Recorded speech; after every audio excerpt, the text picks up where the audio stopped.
Since the dawn of creation, some of God's creatures have wanted to be like God. Intrigued by the serpent's claim that they would be like God, Adam and Eve took a bite of fruit. In an effort to assert their will over God's, they began building a tower to make a name for themselves. Human nature and desire haven't changed since then. Many today realize there has been a sea change in Western culture's worldview. The Judeo-Christian worldview is becoming or is a minority view. Carl Teichrib writes, "We are witnessing a titanic impact at the crossroads of religion, politics, technology, and culture. Fundamentally, it is a collision of worldviews, and we are all experiencing the shockwaves." As with the Tower of Babel, man again attempts to create the temple of man in the Age of Re-Enchantment. Join the people of the book as Carl Teichrib gives a guided tour of the game of gods. And here we are, off and running, and Carl Teichrib is in the house, as is our friend Dr. Donald Williams, to babysit us to make sure we don't go too far astray. And with that, we're going to say, Carl, oops, that's not the one I want. That's the one I want. Greetings and salutations. Well, hey, it's a pleasure to be with you, and this is going to be a lot of fun. We're going to be diving into some pretty heavy-duty topics, and I'm excited to see where it all goes. So we have quite a countdown here. We've got Stacy from Dayton, Linda from Lexington, Kentucky, Frank from Bakersfield, California, River from Saskatchewan. You've heard of that place, I'm sure. I was just there, just in the beautiful province of Saskatchewan a couple of days ago. Oh, nice. There you go. There we go. So with that, I don't want to take up too much time other than to say I am so glad our friend Carl Teichrib has joined us. He and I met at the Parliament of World Religions about, I don't know, almost 10 years ago now. And we're kind of two peas in a pod in many ways. So I'm glad that he's a friend. I'm especially glad he's a fine researcher, and especially that he wants to communicate this to other believers so they understand what in the world is going on in our Western culture. With that, it's all yours. All right. Hey, thank you, Don. As I said, I'm excited to be here, and I know that we're going to be going in some respects, kind of like a hop skipping through sections of my book, because my book, Game of Gods, is the title of this series, and we're going to be exploring a number of different facets of world change, a number of different issues along the way. If you don't have a copy of my book, and you would like to get a copy or can't afford a copy, Don, if folks want to maybe contact you, I can send you a PDF of my book and you can pass it along to others that way. Then at least, folks, if they want to follow along, they can in that respect. I'm going to give you just a bit of an introduction about myself. Let me see here if I can present them. Are the slides up, Don? They are. There we go. Perfect. Wonderful. I might as well introduce myself a little bit more because I know there's going to be folks who don't know who I am or what I do. I'm a Canadian, so I'm not voting Republican or Democrat tonight. It's kind of interesting how your elections right now are the epicenter literally of the world. All of our attention is on what is taking place on your side of the border, and rightfully so. There's some big implications however this plays out. I grew up in the prairies of Manitoba on a grain farm, and I have been researching global transformation since 1992. Back then, it was just a hobby. Some things were said to me. Some pressure was put on me to join a secretive organization in my home community, and I never joined, but I was told that they make good men better. And they met in a building with no windows. And there was little rituals and all kinds of interesting things that they do. And no, thank you. I wasn't interested in joining the lodge, but my community at that time was very involved. Had a very large lodge, and it was very involved in the community in general. And so at that point in my life, this is talking like the early 1990s, I was working for a healthcare program. Most of my board of directors were members of the Masonic Lodge or the Eastern Star or one of other 3 affiliated lodges in a little community of 800 people. And so some things were said. A couple of guys took me out for a supper meeting and were grilling me as to why I wasn't joining Freemasonry. And well, frankly, I just wasn't interested. It wasn't my cup of tea. And I was told repeatedly that we make good men better. And I thought to myself, well, whip-de-doo. If I want to be better, I can maybe just, help my wife out more around the house, or I can go help my dad out on the farm if I really want to be made better, whatever that means.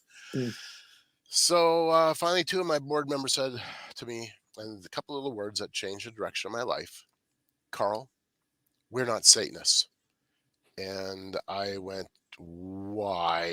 In my mind, I'm going, why would you say something like that?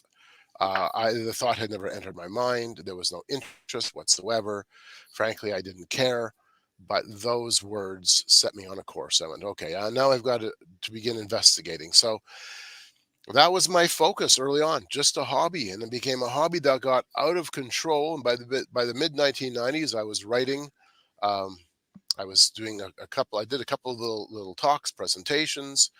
And by 1997, I was picked up by Gary Kaw. He's the author of En Route to Global Occupation, and he picked me up to help him write his book, The New World Religion. And so my wife and I moved down to Indiana, and we lived down there for 4 years. It was a wonderful experience. Really liked the Midwest. Wonderful folks. Don, you're not even too bad, considering that you're a little bit further north in Indiana. But yeah, it was a good experience. Really good experience. And came back in 2001. Thank you to your lovely, complex, impossible to navigate immigration bureaucracy. If you want to do it the right way, as somebody not coming from a developed country, somebody coming from a country that's on par with the U.S. What a crazy maze that was. So we just said, hang it, too expensive, too complex. We're gone. We went back to Manitoba, and we have been here ever since. So I've been working in terms of my research as a freelancer, helping other authors, helping other organizations. I do a lot of editing work. And of course, I wrote a great big book that took way too long, called Game of Gods. And we'll be jumping into some of that today, just as kind of a brief little introduction, and we'll be diving into it deeper in successive times together. Any questions on? Well, on I want to know something about who are in here, because we have the Colorado Caffeinated crew, and we see that Denise is also from Colorado. So we're kind of making the rounds there as well. That's it. Oh, fantastic. Fantastic. Excellent. Well, we have Colorado well represented then. Fantastic. All right. So yeah, in terms of the work I've been doing, I've been attending over the years events. I didn't have any formal research any formal training in how to conduct research. So my angle was quite simple. Go to the source and work through the context. And that was it. I have a associate's degree in biblical studies, but it really didn't prepare me for the in-depth work I'd be doing. But I was a firm believer in just trying to find the sources and go right to the horse's mouth, so to speak. So an example. And by the time the mid 1990s came along, I was already poking into the political side because I could see correlations. Whereas Freemasonry was speaking of the universalism of religion, and this is something I kept bumping into, a type of interfaithism, and the concepts of perfectibility. I was looking to see, can I find similar themes, not necessarily saying they connect, but similar themes in different realms. And on the political side, way back then in 1995, the Canadian federal government, our foreign policy was to give the United Nations its own military force with a global tax, give all of this to the UN Secretary General, including an intelligence service. And in essence, we would be one world, and the report was quite clear about how sovereignty would be diminished at the national level. But that was itself really a good thing. I didn't know how I would grab hold of the report. It came out in the newswire. So this is just speaking to the research side of it. I did the only thing I knew how. I picked up the telephone. I called the Department of External Affairs, which is now Foreign Affairs. And I said, can I have a copy? That's it. Hmm. And I realized that, sometimes just ask. Sometimes that's all it takes, right? What a concept. You don't have to go digging around, just pick up the phone. And that has served me very, very well. Cool. So it's an issue of just going to where the sources are. So along the way, I've attended a pile of events, meeting Dawn in 2015 at the Parliament of World Religions in Salt Lake City. Later on, we'll be talking about interfaithism as the series progresses, transhumanist events, a lot of global governance events. Some of the stuff that I've attended, I don't really talk about too much. Nevertheless, it's there in my background. And in the past, I've had a number of associations and foreign policy groups just to help myself get better access to materials. So yeah, that's kind of the stuff I've been doing. So in a way, it's kind of a crossroads between politics, religion, transhumanism, and then transformational culture, which incorporates things like Burning Man, which is something that has in the last 5 or so years, actually a little bit more than that, since 2017, become a much bigger and broader ministry than I ever would have anticipated. I went just simply for the research side and ended up realizing it's actually more of a ministry opportunity than anything else. And so both take place at that event. And I'll be talking about that later as we go. So a few things to just keep in mind. All of this is, by the way, is done through a Christian lens. I don't tackle it from a prophetic point of view, eschatological point of view, though that is there. But it's not something that I focus on. Lots of other folks do that already. My job is to understand it from a worldview perspective. And so on the screen, this is just something handy to have in your back pockets. Religion, which is broadly understood as man's attempt to try to understand deity or understand God, informs philosophy, which is man's attempt to understand reality. Philosophy, in turn, informs our social culture, our beliefs, morals, what we think about in terms of art, economy, governance. And all of this cycles back and forth with each other, kind of like it's in like a laundry machine. It goes through its own spin cycle constantly. And then this informs our politics. It informs our laws, behaviors, and practices. So along the way, as we're exploring some of the potential directions where these worldviews go, I want you to keep this in mind, that when we talk about law, when we talk about governance, even the elections that are happening today, ultimately at the end of it, there's a worldview issue that's being wrestled with, that our culture is trying to come to grips with. And we see how this opposes each other in very significant ways. Yeah, it is. I think you'll agree with this. Very much what's going on in the electoral process is who gets to decide the morals and ethics of the nation. Right. Right. The worldview question comes into play. And Yes. I remember growing up, I was told, don't talk about religion or politics in polite company. And I look back and I go, well, that's just silly because everything revolves around those two issues, and your politics are informed by your religion. I don't see you can separate those. No, you can't. You can't, because it informs your worldview. It informs your value system. It informs how you behave, your practices. And so this is important for people to understand. Francis Schaeffer, I think it was back in the early 1980s, talked about how we have to have how we see in the Christian community, we see so much of this in bits and pieces. We'll argue over abortion, or we'll battle over certain moral issues, and rightfully so. But we can't see it in its bits or its pieces. We need to start seeing it in its broader context, in its whole. And I think that's kind of important, because the worldview underlying so much of the value shift we've seen in the last, well, golly, we're all of the age we've seen the value shift already. All we have to do is look back even just a handful of years, and we'll see how radically things have transformed. So this is the talks that we'll be looking at come from a biblical point of view, but they'll be intersecting with so much of the issues of our day. The approach that we'll be taking is strategic versus tactical.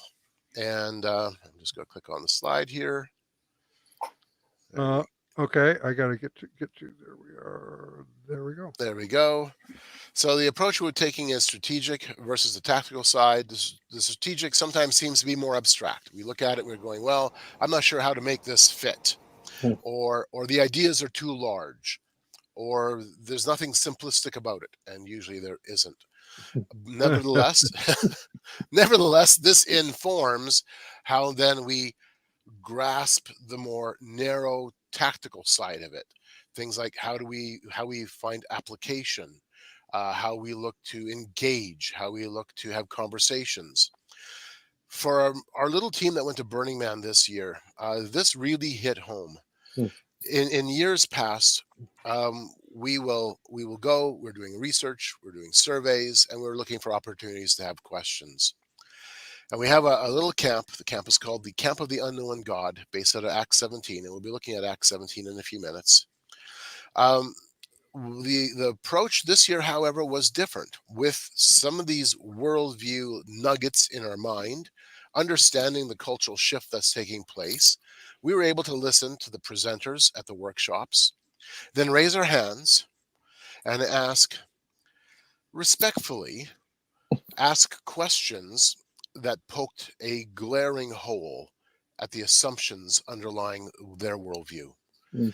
And the presenters never ever changed their mind. In fact, in one case, they wrestled the microphone from my hand. That was an interesting situation. Um, Nevertheless, it was fascinating because all around us, little murmurs would happen, or questions would all of a sudden pop up. Or in one particular case, I had a girl beside me, not a girl, she's a young lady, and her boyfriend were beside me, and upon asking a certain question that challenged the assumption, she turned, she looked at me, and she went like this, and she goes, "You're right." And then we had this crazy huge conversation for 3 hours later. Nice. And then I went to their camp the next day, gave them copies of my book, and invited them to our morning Bible studies. We went through the Psalms, and they came every single morning. Wow. Because now they wanted to know. Now they were not just simply intrigued, but they realized that in we have to actually start to think things through in a different way. And so their assumptions were kind of blown out of the water. And again, by us understanding the worldview, by us understanding the culture that we're finding ourselves in, we're then able to, at some point, interject, raise our hands in the public square, raise our hands in the coffee shop, even in our own church, and go, okay, what about this? And then poke holes in the assumptions. So in some respects, I'm hoping that kind of happens. And in all of this, here's just a small list of why we would do something like this. Number one, so that we're not uninformed as to the direction of our society. We got to see past the hype, the rumors, and honestly, the sensationalism. Social media is loaded with that. Talk about a noisy place. My goodness. And we'll talk about some of Constantly noisy. Constantly noisy. Isn't that the truth? Hey. Oh. And there's so much of it, you just scratch your head going, this is no longer connected to reality. And so we want to be able to see past all this. And in some respects, you might even be able to connect some dots into your own life experience, because I know some of you probably have gone through these worldviews yourself. Part of it is so that we're not gullible participants. And unfortunately, the church has been a gullible participant. I mean, Don, you wouldn't have written the book on the Enneagram had the church not been a gullible participant to how that worldview and that practice has entered the Absolutely. culture. And it's growing, yeah. Exactly. So that element has to be explored. In all of this, we need to be strengthened and encouraged. And by encouraged, I don't mean affirming your feelings, as nice as that might be. I mean what is central to the word encourage. Why not? Courage. And my goodness, if there's anything I've witnessed in the last number of years, we have lost our courage. And not courage in an arrogant way, but courage in a way that brings respect, that demonstrates both truth and grace at the same time, and yet not being afraid to poke into it. And so there's just so much of this that we need to look at and then wrestle through. And I hope that just helps you to kind of understand where some of this might be going. Another quick little point. These are just some, I mean, our first time together is just kind of putting a few things in our pocket, because as we roll through the weeks, you're going to go, okay, well, how does this, how can I make this work for my, in terms of my own application? When we consider the New Testament, there are three primary, and you could argue there's others, but there's three primary models of how we engage in outreach in the New Testament. The first one, and we see Jesus using this repeatedly with the scribes, the Pharisees, the religious rulers of the day, is that appeal to scriptural authority. This is exhorting, this is teaching. Jesus saying, haven't you read? In other words, don't you know? You make claim to the scripture, don't you know?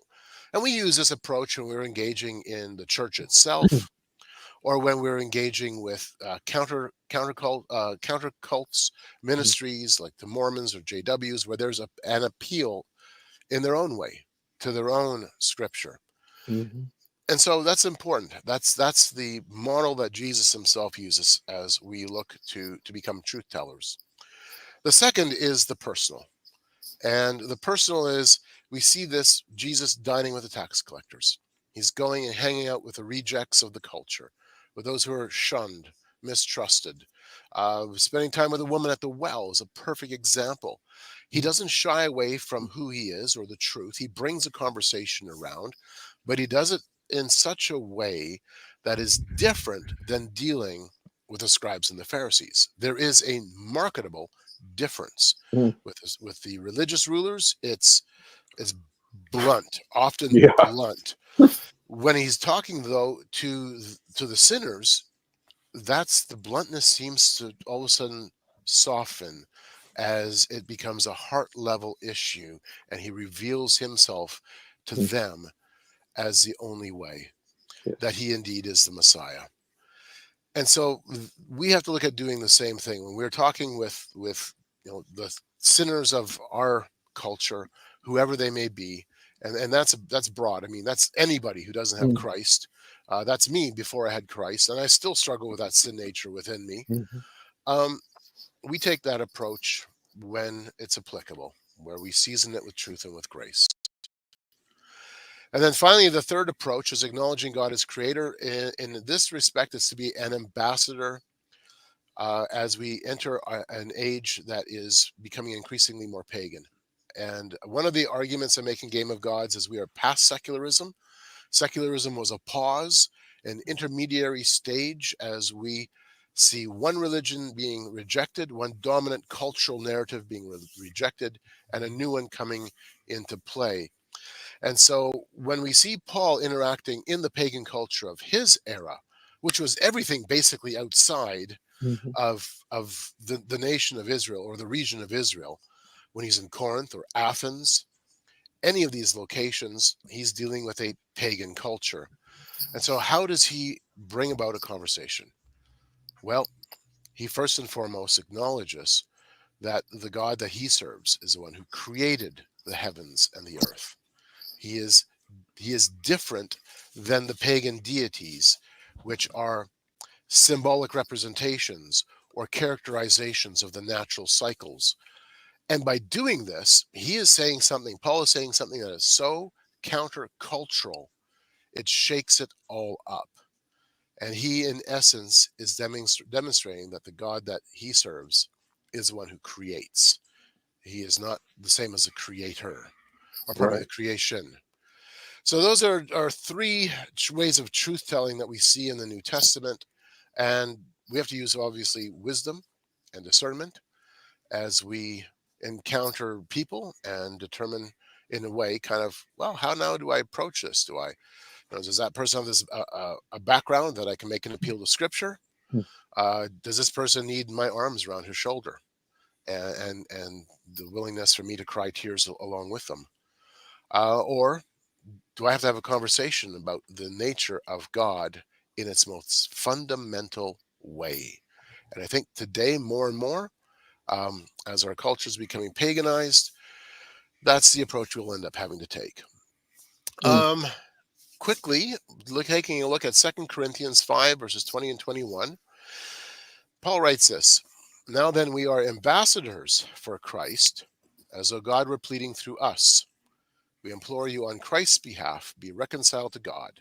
For he made him who knew no sin to be sin for us, that we might become the righteousness of God in him. Paul uses some really cool metaphorical language. He talks about running the race. I used to run fast. I wasn't really a great athlete by any stretch of the imagination. If my brother was mad at me, I could run pretty darn fast. Yeah. But I get it. I understand the metaphor Paul is using. When Paul talks about being a farm laborer, I really get that. I grew up on a farm. I live in an agriculture area. I get that. I understand that language. When he talks about being a soldier, I've never been in the battle. I have friends in the military, but I have a pretty good sense in terms of, at least in my mind, what that might look like to be trained up. Nevertheless, when he talks about being an ambassador, it's not a metaphor. This is a very definitive statement. We are ambassadors. Well, then hold on. If we are ambassadors, what in the world does an ambassador actually do? A really important point. We talk about being an ambassador. Oh, I'm an ambassador for Christ. But what does an ambassador do? And the role of ambassador has never really changed in the entire history of humankind. No matter which time period you're looking at, that diplomatic service has always been there to some extent. So in this slide, here's a bit of a breakdown of what it means or looks like to be an ambassador. So I'll give you a backstory to this. Many, many moons ago, I was at a Chicago Council on Foreign Relations event where the U.S. ambassador to Saudi Arabia, this is just after 9/11, was going to be taking up his new role. Oh, pardon me, I got to cough a bit. I've got to cough. Sorry about that. Mm-hmm. And over the course of the evening, he broke down what his role would look like. He'd never taken this position before. This is a new setting, a new context, a new job description. And I walked away from that event with my jaw kind of dragging on the ground going, this is our job. This is what we're supposed to be doing from a Christian point of view. So I kind of place it within Christian language. But this is a reflection of what those statements were in terms of the U.S. ambassador. So first and foremost, and we have to wrap our heads around this, we're the official and legal representative of our King. Wherever we go, it makes no difference where you are. You are in a foreign land. I'm in Canada. You're in the U.S. for the most part, many of you in the audience. Nevertheless, wherever you are walking your feet in a foreign land. And so we are the official and legal representative. It's not, are we becoming? No. The real question is, are we effective at it? And so that's first and foremost. And I can't think of any higher calling than this, to be honest. I'm sorry, this is pretty big. When an ambassador is called up to go serve his country, that is a tremendous responsibility. There is so much that has to be done. It's not a small task. It requires thought and preparation and an understanding of what your position is as that legal representative. The U.S. ambassador to Saudi Arabia made it very clear that he had to know his own government's position. He had to know what the policies were. He had to know what the foreign direction was. Likewise, we too need to know our King's interest, our King's power and his position, because we represent his interests, and we turn our interest towards him. We will subsume our own personal interests to make sure that we are aligned with his goals, with his interests, because we're supposed to be representing him. And very important, and this is something that came out very well with the ambassador. He had to take the time to read Arabic history, to read about their culture, about their economy, about their family structure. He had to understand their religious context. There really wasn't anything that he wasn't supposed to dive into. He needed to understand as much as was humanly possible, because In doing so, he could then relay his government's message, or for us as Christians, our king's message, directly to that culture. We will understand it. We'll now be able to find ways of bringing that message forward. And we will also see, and this is a part of the diplomatic community, you will also all of a sudden see where those challenges to the king's message are. And this is part of the diplomatic community. If all of a sudden there are challenges coming, you sound a warning. You let folks know, hey, Enneagram, it's coming into your church. Hey, yoga, holy yoga. Where does this all come from? It didn't emerge out of a vacuum. Right. No, so we have to do our homework. And then when we are done with our homework, we can now bring our voice to the table in a way that hopefully will be effective. So in all this, we want to be a truth teller. We want to be a proper representative, and where we need to be able to address issues that are impacting the Christian community. One thing that's kind of interesting is that the ambassador was very clear. He says, even though I'm inside that culture, and this really hits home for us Christians, I am set apart from the culture. I'm inside that world, but I am not of that world. Right. Hello. So the church where we meet locally essentially is the embassy where we gather to be encouraged, to be trained, to warn others of dangers that are going on out there. Like your kids are being brought into occult belief systems through the media. So Marcia's book Spellbound we just republished that 4 days ago. So the parents can know, here's what's going on that's grabbing your kids' attention and reshaping their worldview. That is something for the church, the embassy. Absolutely. Yep. Right. Yep. That is something for the church. And then, I mean, the role and function of the church, we often assume it's to bring in the non-Christians. Hey, come to church with me. That for the most part, that's not their place. For the most part, the church is, and this is my own perspective, and you can challenge me. That's totally cool. For the most part, the church is to build up and edify the body of Christ at a local level, so that we're better equipped. So we're challenged and equipped to be able to go forward as ambassadors when we leave the door. Here's something that I think you and I have talked about. We actually see that at least hinted at in 1 Corinthians 14, where Paul makes this really interesting statement in verse 23. If the unbeliever comes in, he's assuming the unbeliever is not normally there. Right. And you're all speaking in tongues, they'll think you're nuts. And then the very next verse, if the unbeliever comes in. So 2 times in the space of 2 sentences, he assumes unbelievers are not typically there. Correct. Right. So it's a place for encouragement, training, comfort, caring for, building up the body. Right. The body. Absolutely. Building up the body. And we've confused this. We've used it sometimes as this is our place for evangelism or for outreach, and they may have that element to it. But that's not the primary function. The primary function is to build up the local body so that we can be ambassadors as we leave the place.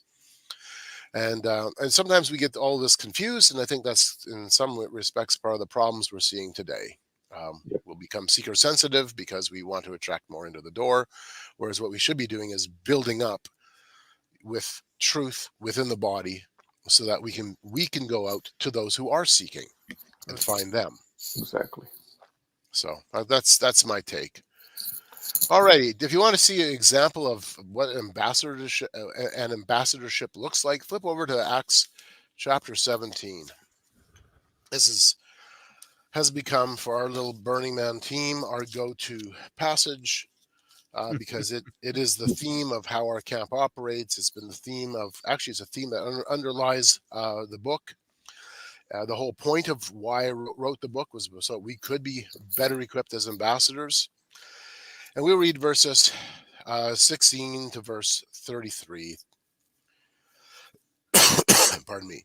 Now, while Paul waited for them at Athens, his spirit was provoked within him when he saw that the city was given over to idols. Therefore, he reasoned in the synagogue with the Jews and with the Gentile worshippers, and in the marketplace daily with those who happened to be there. Then certain Epicurean and Stoic philosophers encountered him, and some said, "What does this babbler want to say?" Others said, He seems to be a proclaimer of foreign gods because he preached to them Jesus and the resurrection. And they took him and brought him to the oh, I always butcher this. Areopagus. Thank you. Always get the syllable on the wrong spot. It's that Greek language, you know. Yes, thank you. Yes, saying, may we know what this new doctrine is of which you speak, for you are bringing some strange things to our ears. Therefore, we want to know what these things mean. I'm from a small town, small farming community. This kind of fits our own little farming town. Anybody who's growing up in a small town with a little coffee shop knows what this is like. You want to hear some strange things. You want a little bit of news. I've heard it said, if you don't hear a rumor by 10, you start one. Nevertheless, I'll keep going. Sorry. There you go. For all the Athenians and the foreigners who were there spent their time in nothing else but either to tell or hear some new thing. Case made. Then Paul stood in the midst of the Areopagus and said, Men of Athens, I perceive that in all things you are very religious. For as I was passing through and considering the objects of your worship, I even found an altar with this inscription, To the unknown God. Therefore, the one whom you worship without knowing, him I proclaim to you, God who made the world and everything in it, since he is Lord of heaven and earth, does not dwell in temples made with hands, nor is he worshipped with men's hands as though he needed anything, since he gives to all life, breath, and all things. Now, something to keep in mind here. The Areopagus is the shoulder of a hill beside the Acropolis. And this council he is being brought to is not just simply some hodgepodge group of guys sipping coffee. No, this is the judicial gatekeepers of the city. There's a long history to this council, stemming all the way back into their pagan mythology, and they are meant to be, in many respects, the philosophical, religious, cultural kind of the barometer or the gatekeepers of the city of Athens. What they're going to say to Paul, what they can do to Paul, will either make Paul have a good day or it's going to set him on his heels. And not only that, the backdrop is very important because the Acropolis is the epicenter of the known pagan world at that time. And in terms of the backdrop, the Temple of Zeus would be behind him, the Temple of Nike, the Temple of Athens. So there's more going on than just meets the eye. In many respects, I think that this would be a very intimidating scene. All of a sudden standing in front of this council and having now to give an account and having this backdrop. I mean, he's not just simply having a Q&A session on the stage of a church somewhere. Let's continue. Verse 25, nor is he worshipped with men's hands as though he needed anything, since he gives to all life, breath, and all things. And he has made from one blood every nation of men to dwell on all the face of the earth, and has determined their pre-appointed times and the boundaries of their dwellings, so that they should seek the Lord in the hope that they might grope for him and find him, though he is not far from each one of us. For in him we live and move and have our being, as also some of your own poets have said, for we are also his offspring. Therefore, since we are the offspring of God, we ought not to think that the divine nature is like gold or silver or stone, something shaped by art and man's devising. Truly these times of ignorance God overlooked, but now commands all men everywhere to repent, because he has appointed a day on which he will judge the world in righteousness by the man whom he has ordained. He has given assurance of this to all by raising him from the dead. And when they heard of the resurrection of the dead, some mocked, while others said, we will hear you again on this matter. Really important. It's not up to Paul to save these people. It's up to Paul to be a truth teller, to be an ambassador. And so Paul spends time in the city. He recognizes their spiritual situation. He engages with the Gentile and Jewish believers who are already there. There's obviously a synagogue. And he encounters the trendsetters. He encounters the thinkers of the day. And he's taken, of course, to their council. He engages with them by making claim that the God that they're looking to, that's the unknown God, that's the one he knows. And so Paul has leveraged their own culture. Paul has leveraged their own setting, and he's done so in a very remarkable way. He's looked for that opening, and in essence, I'm hoping that that's what we do. We look for that opening. We look to see, okay, well, what is the culture thinking? What's my neighbor thinking? Mm. How now can I have a conversation? Where is that point of leverage that allows me to now have a foot in the door for a conversation with grace, with truth? And that's what Paul is doing. And if you noted how he brings God into it, this is the God who made the world, which is a very distinct claim. This is the God who is the Lord of heaven and earth. This God is above it all. He is not bound by any cycles of nature. He is not attached to the cycles and systems that the pagan gods are involved in, whether it was war or victory or wine or fertility. No, he is above this all. And that's a remarkable statement in a pagan culture. Mm. And he goes on even to quote their own philosophers, to quote their own poets, from the Hymn of Zeus, I believe it was, which tells me that Paul is not just simply educated in his understanding of Scripture. He's educated enough to know the culture that he's in. And so he can have these conversations. He can now bring up their own points of reference and then be able to engage with them at that level. In a way, what he has done is he has demonstrated his street credibility. Mm. They can't ignore him now. They can't just brush him off. He grasps their worldview and is offering a worldview that is a complete opposition to theirs. Paul is bringing forward a countercultural position. And unknown to them. Right. Unknown to them. Right. Even though there was Jewish and Gentile worshipers in the city, it must have been a smaller, obviously a small group. They are in pagan Athens after all. Mm-hmm. But you're right. Good point. And in all of this, Paul brings about the resurrection, and he brings about Jesus Christ. And the response is the same response that you're going to get, that I'm going to get.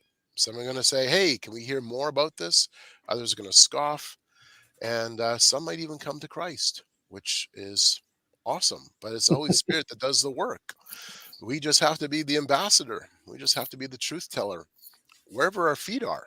I mean, in a very literal way, wherever our feet are. So, as we consider, all I'm doing is giving some snapshots of some of the basics that underscore what we'll be tackling as we go through these next few weeks. Dr. Peter Jones, in his book, The Other Worldview, makes an interesting case. He says it this way: if God and nature make up reality, then all is two, and everything is either creator or creature. On the other hand, if the universe is all there is, then all is one. And so he brings it up in a way that's easy for the average person to understand. You can discuss things like monism and go into all kinds of philosophical discussions about what these terms would mean. But I think his approach is very helpful, just at the scale of the common man. And so he brings us up at two-ism versus one-ism. Two-ism being God as distinct, different than the creation, different than all the rest. God is completely unique. And then from there on in, there is creation. It's either or. It's either creator or creation. Mm-hmm. Whereas one-ism makes a claim that no, God, man, and nature all share the same essence, that there is a commonality, a thread between the three realms, God, man, and nature. And then in speaking of worldviews, how you determine your own outlook, whether it's two-ism or you can look at it as otherness or oneness, is going to determine how you think of things like law, religion, gender, human being. Oh my goodness, gender. If you want to dig deep into the gender fluidity aspect, it really ends up boiling down to the question of are there distinctions? Right. With the very first distinction being God separate from creation, and then bringing issues of value and distinctions within the created order? Or is it all just one? Because if it's all just one, do whatever you want. There are no binaries. Just simply flip back and forth as you feel best. So, I mean, as simple as this is to work with, and I know some people have one of the criticisms is that it is simple, but it's not simplistic. I think it's a helpful tool as we wrestle through. All right, what is It, the underlying principle Mhm. coming forward? God is creator with value and distinctions throughout the created order, or is your worldview coming from that position of oneness, that yeah, concept of everything being of one taste or one essence? right. This is helpful for this reason. It takes, if we're talking about a tool, let's say, philosophy talks about all of the nuances of a particular idea, pantheism, polytheism, whatever. One-ism versus two-ism is like saying, I just picked up a wrench. You don't really have to know how it all got manufactured. You just need to know how to use it. Mhm. Exactly. Yeah, that's exactly right, Don. And this is something we have used. We've used it at the Parliament. I've used it when I've been at pagan events, even Burning Man, and then just casual conversations that I've had in passing. This is one of my favorite passages, Isaiah chapter 40, because Isaiah chapter 40 really hits home on the otherness of God, that he is indeed different than the created order. And this sounds so simple, but even within the Christian realm, as you take a look at, let's say, progressive Christianity, this distinction that God is other, that God is outside of creation, that he is fundamentally different from it, is as simple as it is absolutely key. It is so important. So this is a beautiful passage. We'll just read verses 12 to verses 18. Who has measured the waters in the hollow of his hand, measured heaven with a span, and calculated the dust of the earth in a measure, weighed the mountains in scales and the hills in a balance? We'll stop right there. I used to be a road surveyor in a different another life, so to speak. Uh, I did road construction for a number of years. I loved surveying. I hated the politics of the place, but I loved doing surveying Mhm. because it gave you that panoramic view. You could see the whole construction site. You understood how all the Mhm. pieces would come together. Mhm. In a way, as I'm reading this, it harkens back to that time for myself where God is calculating the dust of the earth. He's measuring it all out. He's weighing the mountains. He knows it.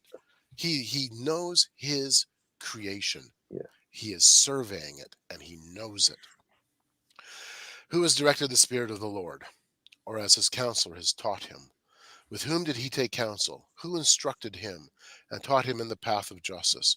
Who taught him knowledge and showed him the way of understanding? Hello? Did God ring you up this morning and said, I need some advice? He didn't.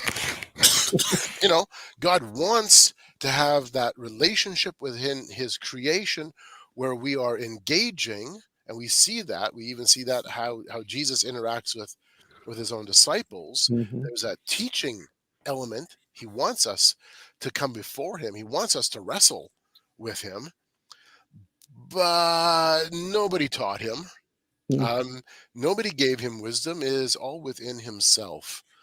No, he didn't call up, in my country, didn't call up Prime Minister Trudeau to ask him what to do.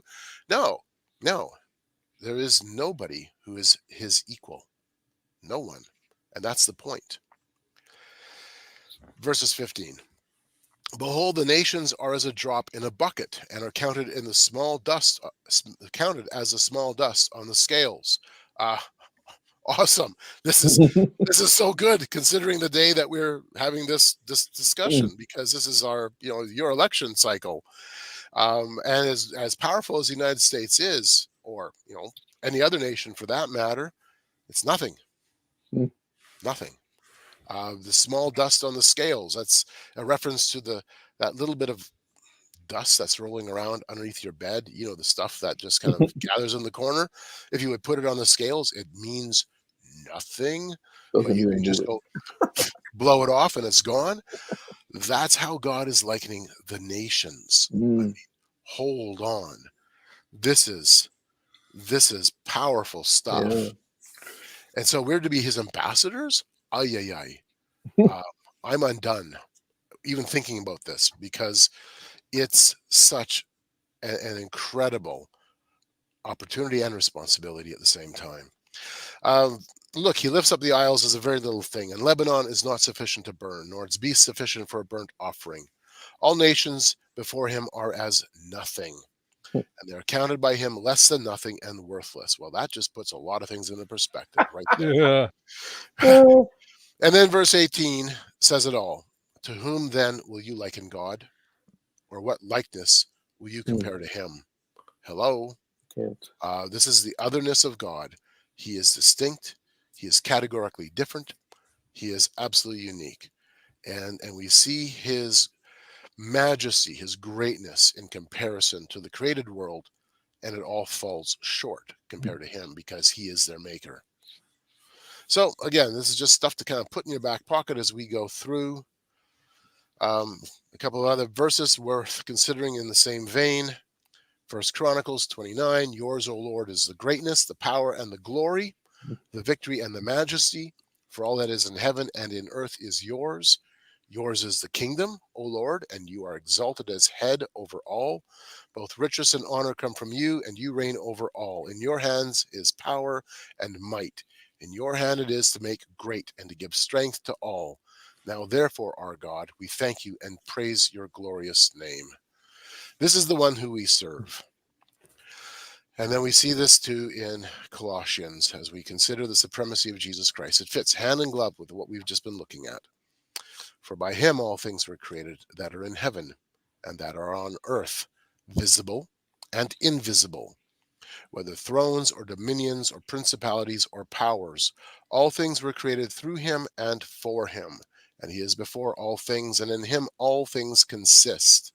And he is the head of the body, the church, who is the beginning, the firstborn from the dead, that in all things he may have the preeminence. For it pleased the Father that in him all the fullness should dwell, and by him to reconcile all things to himself, by him, whether things on earth or things in heaven, having made peace through the blood of his cross. Amen. And I mean, this just strikes right to the root of it. The one that we serve is the one who is the creator. He is distinct from the creation. And this kind of gives us just a bit of a background to work with, because we're going to be hitting hard that topic and using lots of examples of how this idea of oneness is in full display within the context of today. And then how do we go about answering that? So we don't have a lot of time left, but I sorry. want Yes, to Don. jump in here because you've mentioned the Enneagram book. The title is Richard Rohr and the Enneagram Secret, and it cuts right to what you're talking about right now. Because until 2016, you had a fairly good separation within the church between the idea of God and creation. With the advent of that book in the church, that has become more murky and muddied. Yes. Because a central aspect of their view of God is panentheism, and is another form of the one-ism. Everything is one. Right. So we have never been separated from God. We only think we are. We created a false personality that imagines we're separated from God. And the goal of the Enneagram is for you to follow your path to the realization that you are always and have always been connected with God. He is in and through everything. So you have one-ism in the church. Well over 4 million Christians are involved with this right now. Wow. Oh, absolutely. And there's so many examples. When we start poking a little bit at progressive Christianity, we're going to see that this idea of oneism is really central in many respects to the thinking of the progressive Christian movement. We encountered that at the Parliament. I mean, it's prevalent there because this one lady we talked to, and we asked her, well, where are you going to go when you die? And she was, oh, I'm just going back to the divine. Yes. This whole thing about going back, even if she dies, goes back to the ground, she's part of the divine because Earth is part of God. All this. And you're like, your eyeballs are rolling, but it's like, what? Yeah, I remember at the 2015 Parliament, I was sitting with, he was a famous Wiccan from Southern Ontario, and we were sitting there at a meal, and he had asked me what religion I was. I told him I was a Christian, and he asked what branch I was, and then because he had Reverend on his name tag, and so I said, well, what are you? And he told me, and so then we ended up having a really interesting conversation. Um, right to the issue of, is reality one or is it two? And of course, from a Wiccan perspective, it's a oneness reality. And he had not thought about the idea that there is literally a worldview that cannot subsume itself into his oneness. It will never fit. It will never actually become part of that oneness. It can't. And so the very fact that such a worldview already exists throws the question of oneness it throws the idea of oneness into question. And it was kind of a mind-blowing conversation, as we just dived into this at literally at that level. So I had a question, Carl. Yeah. So I'm talking with somebody and they keep telling me God is one, Jeff. God is one. So what do you say when people tell you that? Well, you're talking about the fact that God as a being, that Godhead is indeed one. Now we see him through Jesus Christ, we see the Holy Spirit, we see the Trinity, but we don't see God as one in the sense of he is the same as myself, he is the same as the oak tree, he is the same as a blade of grass. He is different. He is categorically different than creation, but he is one in himself. He is one. There is only one God. And we see that we see, of course, the Trinity in operation. Right, but everything is not God. Right, exactly. That's the distinction. Yeah. Right, that's the distinction. Bingo. Yeah, and I think that's what he's believing. And so now I'll go back to say, no, have you heard of two-ism? Right, right. There you go. Yeah, absolutely. One-ism or two-ism, right. Yeah, Jeff, and I mean that's I hope that some of these tools we can use these tools. They're simple tools, but they're not. You know, it's pretty complicated stuff. Right. Very helpful. Thank you. Yeah, one of the draws to one-ism is that you get to be God. Yes. Right, because everything is God. And so my questions, and Jeff has watched me do this, is to ask a series of questions. When I discover someone believes in one-ism, it's basically Hinduism, then I ask them, okay, so are you telling me, so I understand this, that you're God, I'm God, this table is God, this chair is God, everything is God? Yes, everything is God. Okay. So just to follow this up, just to make sure, are we elevating ourselves to the nature of God, or is something else going on? Because if you're God and I'm God, and the table is God, and what my cat left in the litter box this morning is God, then we really are equal to that. We have not elevated ourselves, but brought everything down to that level. Right. Right. It all becomes very base, very hopeless in many respects. That was very dreadful. Yeah. It is a hopeless position. And then I find that, and we'll be exploring this a little bit as well. I mean, this is just our first time together as we tackle some of these ideas. But that concept of oneness is an underlying worldview. It's already embedded within the thinking. Yeah. They may not express it that way. They may not understand it that way. But as you start poking in, then all of a sudden it comes comes out. Oh yeah, that's what I believe. You're like, wow. So one of the things that kind of for myself was a bit of an eye opener was doing surveys at Burning Man, especially last year. My friend Audrey, and I think Audrey's in the watching the feed. She is. She's been commenting like crazy. Perfect. We were doing surveys, and one of the things that kind of strikes me is those who claim to be atheist, because I had a spot where you could list your past religions and your present religion. A lot of them past Christian, present Wicca, New Age, atheist, agnostic, that type of thing. So many of them, I think all actually, that said I'm an atheist, also responded to the statement, and I have a number of statements, one of them being the earth, to the effect of the earth is fundamentally alive. So they would say I am an atheist, But then they would say, well, of course the Earth is fundamentally alive. And at that point, you realize, you're actually not an atheist. Yeah. You're a mythologist. We've gone down now a oneist pagan path. Yeah. That is what we've done. So you've said no to the God who claims to be outside of creation, the one who makes everything, and yet you've said yes to the idea that the earth itself can be divine, or that everything is ultimately interconnected and we are all spiritually one. Well, and we have been, Carl, you and I and all those that kind of involved in what we're doing, have been watching culture shift to Gaia worship. Mhm. Correct. The whole climate change, all of that is connected to Gaia worship. Yep. The planet is alive and cares for us. And so we had, like at the parliament, 2 parliaments ago, they had letters to God, so we could write apologies to God, to the earth. The earth, yeah. I apologize for how we treated you, Mom. We're really sorry, Mom. Can you forgive us for our ill treatment of you? Ay, ay, ay. Yep. Yeah. Yep. Exactly.